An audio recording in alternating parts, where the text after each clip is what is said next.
Ladies and gentlemen, again, this is an English way and kuri iga Cyongereza neza. Yukomeza tureba amakosa akorwa mu Cyongereza. First mistake is, did you see the new movie yet? Did you see the new movie yet? Ese film shyashya wayibonye? Did you see the new movie yet? Turavuga ngo, have you seen the new movie yet? Have you seen the new movie yet? Next is, we wasn't go to the party last night. We wasn't go to the party last night. Ntago twagiye mu kirori ejo. Say, we didn't go to the party last night. We didn't go to the party last night. Ejo ntago twagiye mu kirori. Next is, how many milk do you want? How many milk do you want? Ushaka amata angana ate? We say, how much milk do you want? How much milk do you want? Ushaka amata angana ute? Next is, we could go to the party tomorrow. We could go to the party tomorrow.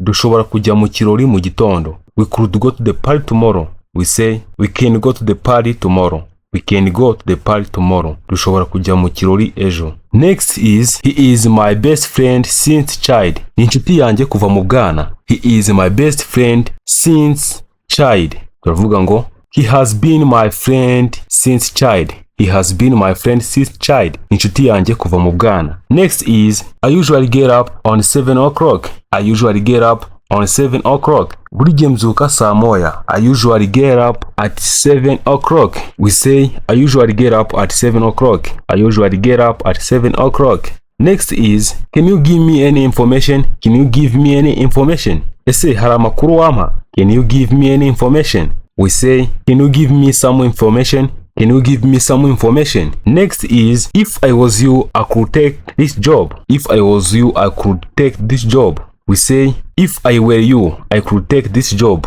Iyaba ndi wowe nari gufata kano kazi. Next is, they worked here for 5 years. They worked here for 5 years. Bakoze hano imyaka 6. We say, they have worked here for 5 years. They have worked here for 5 years. Next is, she is a student as me. She is a student as me. Ni umunyeshuri nkanjye. She is a student as me. Turavuga ngo, she is a student like me. Next is, I can't work here. There is too many noise. I can't work here. There is too many noise. Ntago nakora hano hari urusaku rwinshi. Turavuga ngo, I can't work here. There is too much noise. Next is, let me know if you need many information. Let me know if you need many information. Let me know if you need many information. Umenyeshe nukenera andi makuru arenze. We say, let me know if you need more information. Let me know if you need more information. Thank you for watching this video. I hope you enjoyed. Make subscribe. See you next time.